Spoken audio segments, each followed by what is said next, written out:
that hoe anyway. Hold on, gonna stay on the ass side of the town in Montgomery and got a desk to keep on status about me. Get y'all hoes live like Mexicans in 2 bedrooms. In a 2-bedroom. Leave alone, bitch. Leave me the fuck alone. Get you some money. That nigga can't be getting you no money because you always talking about me. Talking about me. Everything you saying is about me. Ring around rolls of face looking at fuck on, bitch. Go clean up with your nasty ass. From my understanding, you don't even clean up, bitch, because you that nasty. Ass ain't gonna eat, begging ass, crybaby ass. And I'm by myself, ho. I don't need nobody no combat with me. I'm by myself. I always be by myself. Always by myself. That's all the thing. When you see me, you gonna see me by myself with that big old pistol that got them pistol lights for. But bitch, you just wanna like they wanna play with me, bitch. There are threats spoken in the heat of anger, only to disappear when the anger fades. But some words do not disappear, because they were recorded, broadcast live, seen by dozens, perhaps even hundreds of people. And then, days later, when a woman lay dead after gunshots rang out, people began going back to that video, rewatching every word, rewatching every expression, and asking one haunting question: did this tragedy really begin with the sound of gunfire? Or had it started long before that, at the moment a woman looked directly into the camera, publicly mentioned a gun, and made a threat against a specific person? Erica Reese and Katina Davis. 2 women. A relationship filled with tension. A conflict that had moved far beyond the boundaries of their private lives. And then, approximately 1 month before the fateful night, Erica appeared on Facebook Live. According to the source material, this was no longer an ordinary argument. Erica openly expressed her anger toward Katina. Her words became increasingly serious. She mentioned a gun. She appeared to show that she was armed. And the people watching the livestream understood that this was more than just a meaningless war of words. But what was the most frightening part?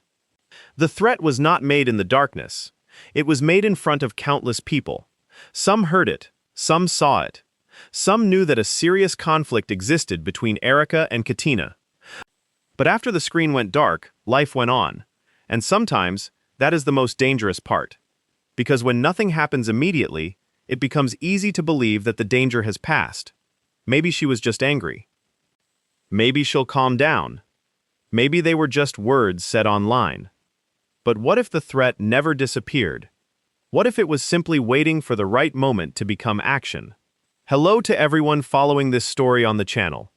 If you are interested in real criminal cases, the mysteries hidden behind complicated relationships, and uncovering what really happened by following every detail, please subscribe and support the channel.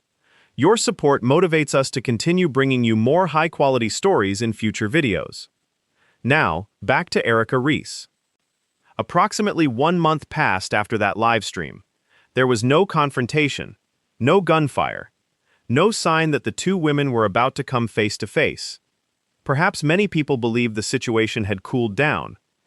But conflict does not always end simply because time passes. Sometimes, it just lies dormant, waiting for an opportunity. And on one Saturday night, that opportunity arrived. Erica was at a nightclub with her friends. Somewhere else in the city, Katina was also at another nightclub with her boyfriend. 2 women, 2 different locations, 2 completely separate lives that night. Under normal circumstances, there would have been no reason for them to meet. But then, a phone call came. Someone knew where Katina was.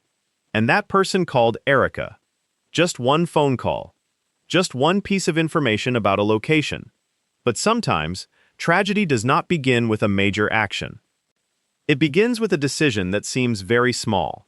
Erica now knew exactly where Katina was.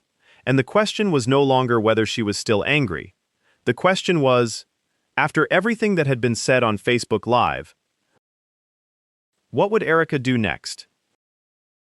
The answer would take her away from where she was standing and directly toward the place where Katina was. But before we go any further, I want to ask you a question. In your opinion, when someone publicly threatens another person and appears to possess a weapon, what should the people who witness it do? Treat it as nothing more than words spoken in the heat of anger and wait for the situation to pass. B. Treat it as a warning sign of potential danger and try to intervene or report it to the appropriate authorities. Comment A or B below the video. And stay with us as we continue this story, because that phone call was only the first step that brought everyone closer to a night no one would ever be able to take back. Erica Reese and Katina Davis did not enter this story as two strangers who happened to cross paths on one fateful night. Long before the phone call that would lead Erica to the place where Katina was, there had already been a history between them, one long enough that the mere presence of one could immediately affect the other. According to the narrative of the case, they had known each other since they were young.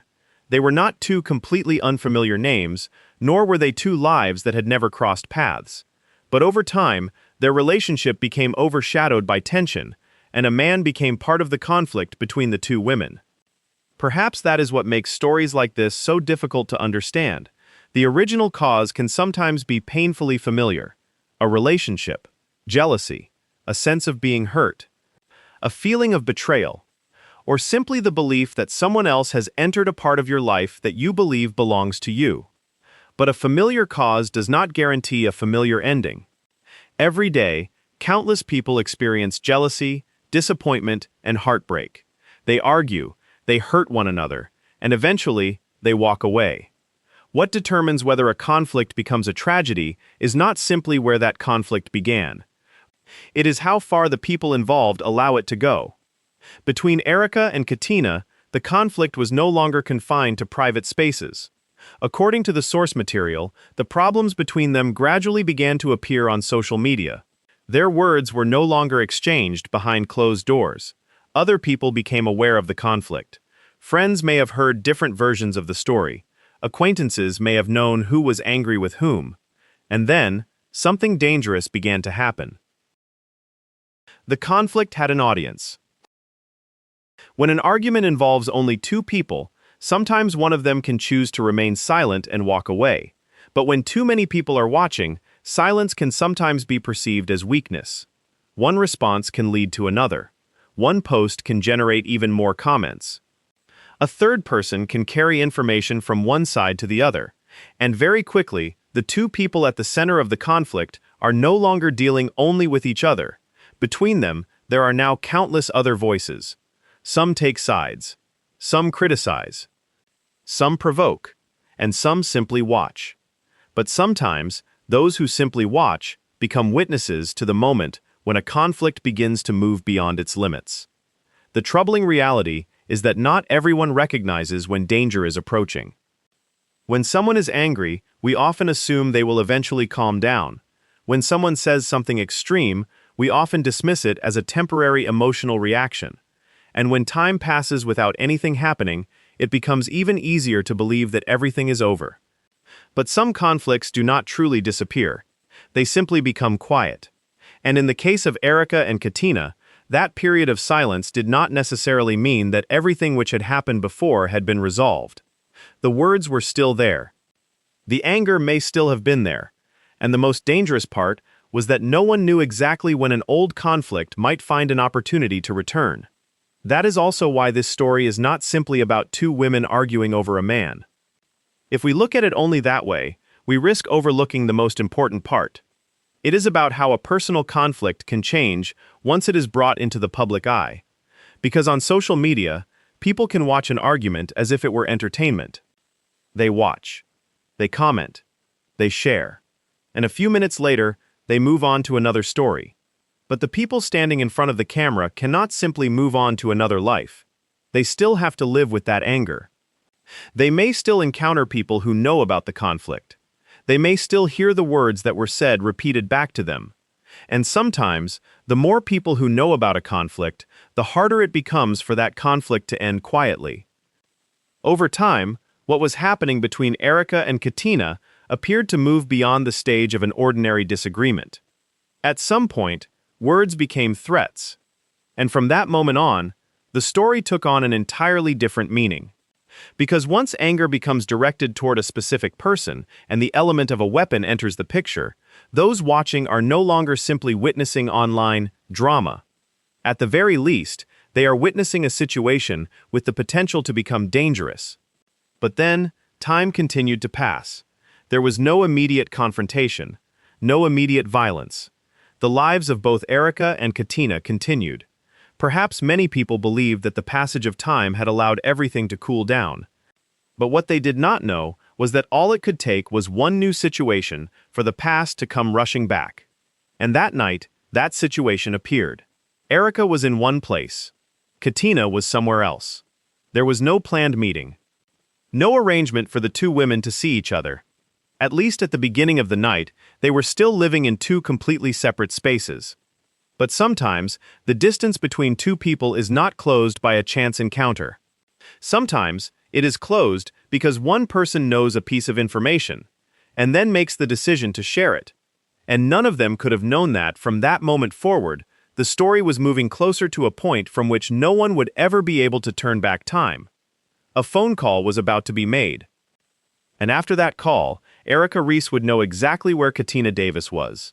From that point on, the past would no longer remain quietly behind them. It was preparing to enter the same space, the same night, and eventually, the same parking lot. That night began like so many others. No one left home thinking that, just a few hours later, their name would appear in an investigative case file. No one inside the nightclub knew that a conflict that had been simmering for some time was slowly moving closer. And at the beginning of the evening, Reese and Katina Davis were still in two completely different places. Erica was out with friends. Katina was at another location with her boyfriend. There was distance between them. And if that night had ended like any ordinary night, that distance might have remained. But in stories that lead to tragedy, it does not always take a complicated plan to change everything. Sometimes, all it takes is one person knowing something that someone else does not. One phone call, and one decision made after that call. According to the account of the events, Katina was at the nightclub with her boyfriend. Brittany, who later recalled part of what happened that night, remembered that Katina did not seem to be fully engaged with the atmosphere around her. While others were enjoying themselves, Katina was described as sitting more often, not drinking alcohol, and not smoking. No one could have known what those details meant at the time. Maybe she simply was not in the mood. Maybe she was tired. Or perhaps she simply wanted to sit quietly. But once a tragedy has happened, people often go back and examine every moment that came before it, searching for a sign. Was there anything unusual? Did anyone have a feeling that something was wrong?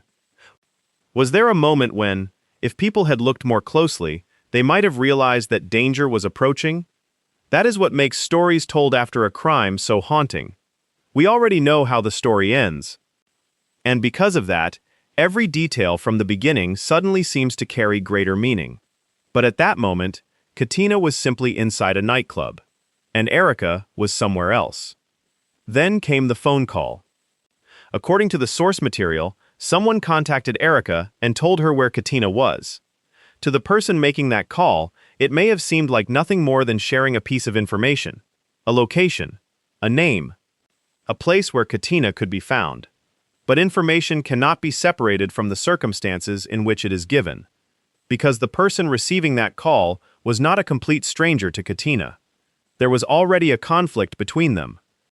And everything that had happened before made the information about Katina's location especially dangerous. The moment Erica learned exactly where Katina was, the story entered a new phase. Because from that point on, Erica had a choice. She could have done nothing. She could have stayed where she was. She could have allowed the night to continue. But according to the account of events, Erica chose to leave. And that decision changed the nature of everything that followed. Until that moment, distance had still been a barrier. No matter how much anger existed between the two women, they were still in separate locations. Sometimes, distance can be the only thing preventing a conflict from escalating. But Erica began to move. She got into a vehicle with someone she knew. And they headed toward the place where Katina was. That was the moment when a story that had existed in memories, on social media, and through conversations began to move into the real world. Every road they traveled brought Erica closer to Katina. Every passing minute shortened the distance between them. And on the other side, Katina still did not know that a chain of events had been set in motion. There is something especially unsettling about cases like this. Tragedy rarely appears all at once. Before something irreversible happens, there are often pauses, moments when someone can still turn around, A car can still change direction. A phone call can still end with the words, "Forget it, let it go." But when anger has been allowed to build for long enough, walking away from a conflict can sometimes become harder than continuing toward it. According to the source narrative, Erica was carrying the gun that had previously become part of the threats made earlier in the conflict. That detail changed the level of danger that night entirely. A meeting between two people already involved in a conflict could have led to an argument on its own. But the presence of a weapon made every possible outcome far more serious. All it takes is one moment of lost control, one person feeling threatened, one decision made in a matter of seconds, and the consequences can last for the rest of someone's life. As Erica approached the nightclub where Katina was, the story had not yet reached its climax. There had been no confrontation, no gunshots, no police. And that is what makes what happened next even more frightening. Because Erica did not arrive and immediately leave. According to the account of events, she stayed. She waited. During that time, the night continued normally for many people. Music was still playing inside. People were still talking. There may still have been laughter. Not everyone knew that outside, an old conflict was waiting in the darkness for the moment when two women would enter the same space. Erica knew where Katina was. And Katina, at that point, had not yet come face to face with Erica. But the distance between them was no longer measured by roads across the city. It was now measured by a single door. On one side was the inside of the nightclub. On the other was the parking lot. And somewhere out there, Erica was waiting. What no one knew was how long she would wait. And what no one could yet know was how many opportunities still remained for everything to end differently. Because the most frightening part of this story is not that the tragedy happened too quickly. It is that before it happened, there was enough time for so many people to make a different choice. And the next 45 minutes would raise the most painful question of the entire story. When danger is standing right in front of us, does anyone truly realize that the time to stop it is slowly running out? 45 minutes. That was the amount of time Erica Reese was allegedly outside the nightclub while Katina Davis remained inside. 45 minutes can pass quickly when someone is enjoying a weekend night. But in a situation where anger, an old conflict, and a gun all exist at the same time, 45 minutes becomes a frighteningly long period of time. Because this was not a matter of seconds. It was not an unexpected encounter where everything happened so quickly that no one had time to react. According to the account of the events, there was time. Time to think. Time to turn around. Time to make a phone call. Time for a friend to say, "We should leave." And there was also time for the people who knew what was happening to realize that the situation might be more dangerous than they had initially believed. But the first minute passed. Then the 10th. Then 30 minutes. And Erica was still there. Outside. Waiting. For the people inside the nightclub, the evening may have still seemed completely normal. The music continued to play. Conversations continued. Some people had no idea that just a few steps away, an entirely different story was quietly unfolding. But for those who understood the conflict between Erica and Katina, Erica's presence there could not simply be seen as a coincidence. According to Brittany's account, some of the people nearby knew that Erica was carrying a gun. That detail makes the entire 45 minutes even more unsettling. Because if no one had known anything, it would be easier to say that people simply failed to recognize the danger. But if there were people who knew about the weapon, knew about the conflict, and knew that Erica had gone directly to the place where Katina was, then the questions become much harder to answer. No one can be certain that they know exactly what is going to happen. No one can predict precisely how a confrontation will end. But you do not need to know the future to recognize when a situation may be at risk of spiraling out of control. That is the difference between being unable to prevent a tragedy and failing to recognize that a tragedy may be approaching. Perhaps some people believed Erica only wanted to talk. Perhaps they thought she was simply angry. Perhaps they believed that carrying a gun did not necessarily mean it would be used. But sometimes, assumptions like those create the most dangerous gap of all. Because people wait for a clearer warning sign, they wait for shouting, they wait for a fight, They wait for someone to pull out a gun, but by the time those signs appear, there may no longer be enough time to prevent the worst from happening. While Erica waited outside, Katina eventually received information that the woman she had been in conflict with was nearby. According to the source material, Katina was warned that Erica was outside and was carrying a gun. From that moment on, the atmosphere of the story changed completely. Now Katina knew that the conflict was no longer somewhere far away. It was right outside the door. This is one of the most difficult moments to look back on when examining the entire case. Because someone watching from the outside can easily say, if you know someone with a gun is waiting outside, stay inside the nightclub. But the people living through that moment did not see the story from where we are standing now. They did not know how it would end. They did not know what would happen a few minutes later. They could not see the future headlines, the investigation, or the legal consequences that were still to come. They only had the information available to them at that moment, and Katina had to make her decision. According to Brittany's account, she tried to stop her friend from going outside. That is a particularly important detail, because throughout a story filled with questions about who knew what, who saw what, and who might have been able to do something, there was finally someone who was said to have tried to intervene. Brittany did not want Katina to go outside. She tried to convince her friend to stay. According to her account, Brittany even attempted to physically hold Katina back. Perhaps, in that moment, Brittany knew only one simple thing. Outside was not safe. But Katina and her boyfriend still prepared to leave the nightclub. And that is what makes stories like this so heartbreaking. Sometimes, the distance between tragedy and an ordinary life can come down to one small decision. Stay a few more minutes. Go back inside. Call the police. Leave through another exit. Or simply listen to the person who is trying to hold you back. But history is not written with the words, "what if?" Katina walked toward the exit.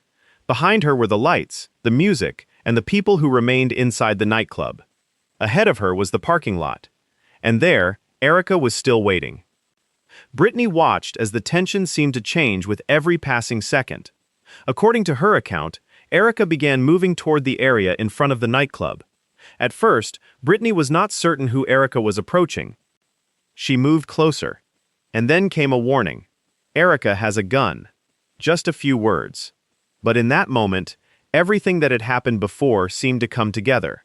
The old conflict. The threats. The phone call. The distance Erica had traveled. 45 minutes of waiting. The warning given to Katina. And now, at last, the two women were in the same space. Brittany turned around, and the next few seconds would become something that no one present would ever forget. Because after 45 minutes of waiting, the time to prevent a confrontation appeared to be running out.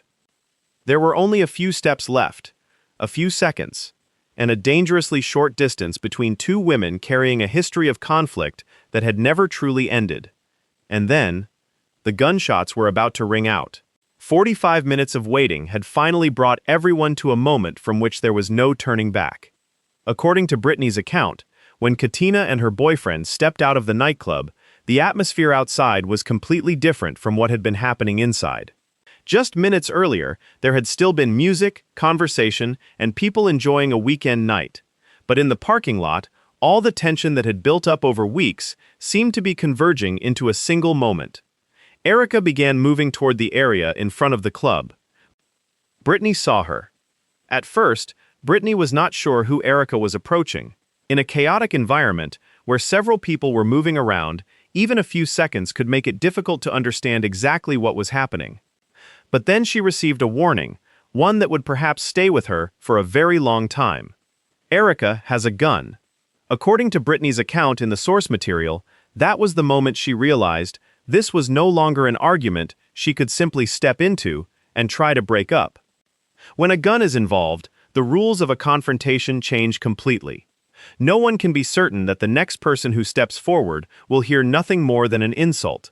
No one knows what a raised hand, a step forward, or a sudden movement might lead to. Brittany turned around, and then the gunshots rang out. That is what is most terrifying about moments like these. Before that, the story may have stretched across weeks. There may have been hundreds of words exchanged, arguments, and information passed from one person to another. But the moment that changes everyone's fate can sometimes last only a few seconds. After that, nothing is ever the same again. According to Brittany's account, Erica was the first person to draw a gun. She described the situation as a confrontation in which Katina reacted under circumstances where she believed she was facing a serious threat. This is a detail that must be approached carefully. A witness account is an important part of the story, but it does not automatically replace the full conclusions of investigators or the final judgment of the justice system. In cases involving firearms, even a few seconds can contain many details that people standing in different positions may perceive differently. But one fact did not change. After the gunshots, Erica Reese was dead. And at that moment, everything that had happened before suddenly became impossible to separate from the final outcome. The live stream, the threats, the phone call, the drive, 45 minutes of waiting, the warning. All of it had led to a moment that no one could ever take back. Perhaps the most painful part for those who witnessed it was the feeling of helplessness when looking back. Because after the tragedy, Brittany did not remember only the sound of gunfire. She also remembered everything that had happened before it. The moments when, from her perspective, the situation might have been stopped. Perhaps someone could have told Erica to leave. Perhaps someone who knew she was carrying a gun could have acted differently. Perhaps security could have been warned. Perhaps the police could have been called. Perhaps Katina might not have stepped outside at that moment. But history does not allow us to go back and test different choices. And that is the cruelest part of tragedies like this. After everything has happened, we can always see the crossroads. But while standing in that moment, no one knows exactly which decision will lead to the final outcome. Only when the gunshots rang out did all the other possibilities suddenly disappear. Erica was no longer simply the angry woman seen in a live stream. She was no longer the woman waiting in a parking lot. She had become the woman who lost her life in a shooting. And Katina was no longer simply a woman trying to leave a nightclub with her boyfriend. In a single night, her life entered an entirely different chapter. What happened next could no longer be resolved through arguments or social media posts. Police would have to respond to the scene. Witnesses would have to recount what they had seen. Every moment would be examined. Every statement would become part of the investigation. And what happened during those few seconds in the parking lot would begin to be analyzed through one central question. What really happened? But before any legal answer could be reached, the human consequences were already painfully clear. One woman was dead. Her family would have to receive devastating news. Those who were present that night would have to live with the memories of what they had witnessed. And Katina now faced a future in which every action she took that night would come under legal scrutiny. Some criminal cases begin with a mystery. But this story is haunting for a different reason. Too many people knew that there was conflict between Erica and Katina. Some people knew about the anger. According to the accounts that have been given, some people knew about the gun. And yet, in the end, no one was able to prevent the confrontation from happening. After the gunshots, the question was no longer whether the two women could resolve their conflict. That moment had passed. Now, one person had lost her life. Another would enter the criminal justice system. And behind both of them were families who were about to face the consequences of a conflict that could never be undone. But the story was not over. Because the gunshots only ended the confrontation in the parking lot. They did not end the consequences. And perhaps the most painful part of the story was only just beginning. After the gunshots, no one could return to the moment before Erica Reese decided to go to the nightclub. No one could go back to the phone call that revealed Katina Davis's location. No one could return to those 45 minutes of waiting outside. No one could go back to the moment Katina was warned that Erica was nearby. And no one could return to those final seconds before two women, carrying a history filled with tension, entered the same space. Erica Reese was dead. But the gunshots in the parking lot were not the end of the story. In many ways, they were the beginning of another one. The story of an investigation, of witness statements, of people who had to try to remember exactly what happened during those chaotic few seconds. And ultimately, the question the justice system would have to confront was what Katina Davis did that night an act of self-defense. That was not a question that could be answered by emotion alone, because after a shooting, every detail matters. Who approached whom? Who was carrying a weapon? Had there been threats beforehand? What did the people at the scene see? And at the moment the gunshots were fired, did Katina genuinely believe that she was facing an immediate threat? According to the account of the events, Brittany's testimony became an important part of reconstructing what had happened. She described Erica as the person who brought a gun to the scene and as the person who created the threat during the confrontation. But from a broader perspective, the case leaves behind another question, one that forces people to think. Did this tragedy really begin in the parking lot? Or had it begun long before that, with conflicts that were never resolved? With words that became increasingly hostile? With a private conflict brought onto social media? With threats that perhaps many people heard but never believed would become reality? And ultimately, with moments when someone might have made a different choice. Someone could have chosen not to make that phone call. Someone could have chosen not to share Katina's location. Erica could have chosen not to go to the nightclub. Those who knew she was carrying a gun might have acted differently. Katina could have chosen not to go outside. There are so many what-ifs. But once someone has lost their life, all of those what-ifs become questions that will never have an answer. Perhaps that is the most tragic part of this story.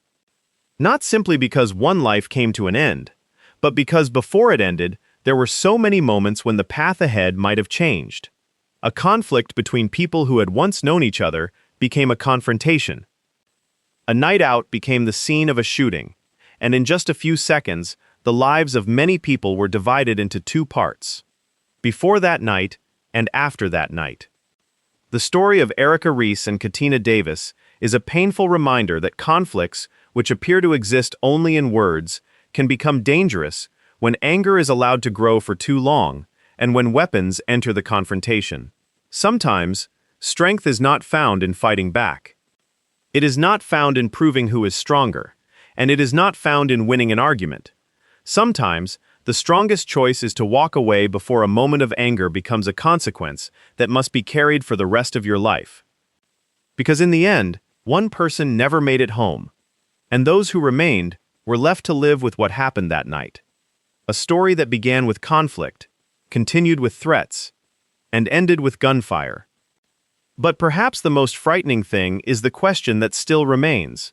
If just one person, at any one of the many moments before that night, had chosen to do something differently, would Erica Reese still be alive?